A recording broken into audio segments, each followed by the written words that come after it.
විපක්ෂ නියෝජනය කරමින් අපි ආරාධනා කළා සමගී ජනබලවේගය නියෝජනය කරන පාර්ලිමේන්තු මන්ත්‍රීතුමිය නීතිඥ චමින්ද්‍රානී කිරියල්ල මන්ත්‍රීතුමියට මන්ත්‍රීතුමනි සෞඛ්‍ය ශාස්ත්‍රය තුල අයවැය මුල් කරගනිමින් ගැටලු ගණනාවක් කතා බහට ලක් කළා තිබෙනවා. විශේෂයෙන්ම විපක්ෂයත් මේ කරුණු ගණනාවක් වෙනින් තමන්ගේ චෝදනාවන් රජයට එල්ල කරමින් ලබා දී තිබෙන වෙනස්කම් පිළිබඳ යම් යම් දේ ඉදිරිපත් කරනවා. සමගි ජනබලවේගයේ ආණ්ඩුවක් තිබ්බා නම් මේ වගේ දේවල් වලට කොහොමද දෙන උත්තරය?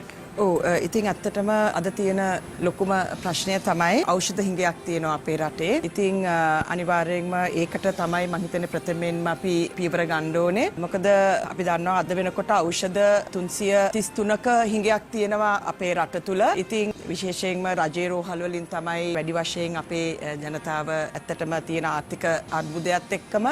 ඉතින් ඊට අමතරව අපි දන්නවා සාමාන්‍යයෙන් ඕනෑම සත්කමකට සමහරවිට දැන් විශේෂයෙන්ම හෘද සත්කම් ගැන කතා කරොත් මාස 6ක් අවුරුද්දක් යන කාලයක් අපි වේටිං ලිස්ට් එකක ඉන්න ඕනේ. ඒ වගේ අද සෞඛ්‍ය ක්ෂේත්‍රයේ ප්‍රශ්න රාශියක් තියෙනවා. ඒ වගේම ડોක්ටර්ස්ලාගේ හිඟයකුත් තියෙනවා. දැන් අපේ තෙල්දෙණියේ රෝහලක මම අද දැක්ක පුවත්පතේ තියෙනවා ඇනස්තටිස්ලා. එක්කෙනා ඉන්නේ තුමත් රටින් පිට වෙලා ගිහිල්ලා කියලා. ඒ හොස්පිටල් එකේ ඇත්තටම ඇනස්තටිස් කෙනෙක් අද වෙනකොට නැහැ. ඉතින් මේ වගේ අපිට ලොකු හිඟයක් තියෙනවා. මම හිතන්නේ අර කලින් පෙන්නපු කතාවලක් තිබ්බා.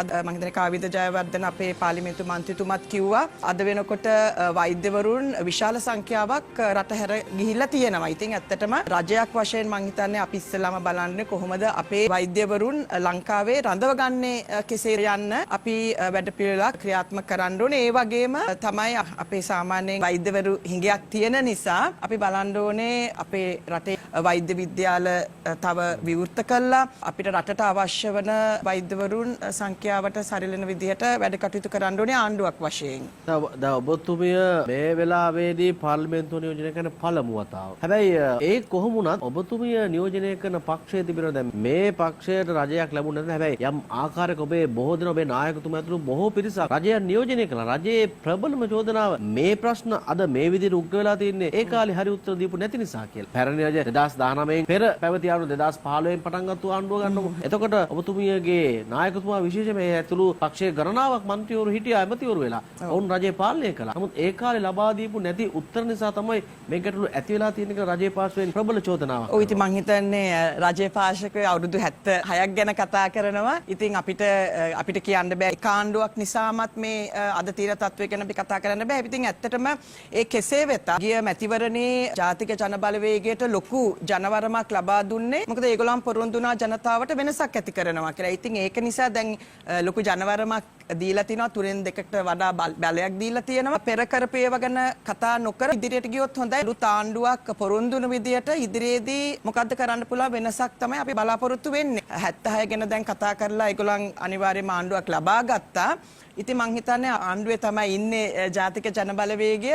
ඉතින් අනිවාර්යයෙන්ම ඉදිරියට මොකද්ද කරන්න කියලා තමයි කතා කරන්න ඕනේ. ප්‍රශ්න හඳුනාගෙන තිබෙනවානේ මෙහෙම ප්‍රශ්න ටිකක් තිබෙනවා මේ සඳහා පිළිතුරු හොයන්න ඕන කියලා කියනවා. මොකක්ද සමගි ජනබලවේග විදිහට යෝජනාව මේ කියන සෞඛ්‍ය ශාස්ත්‍රය නගා සිටවන්න?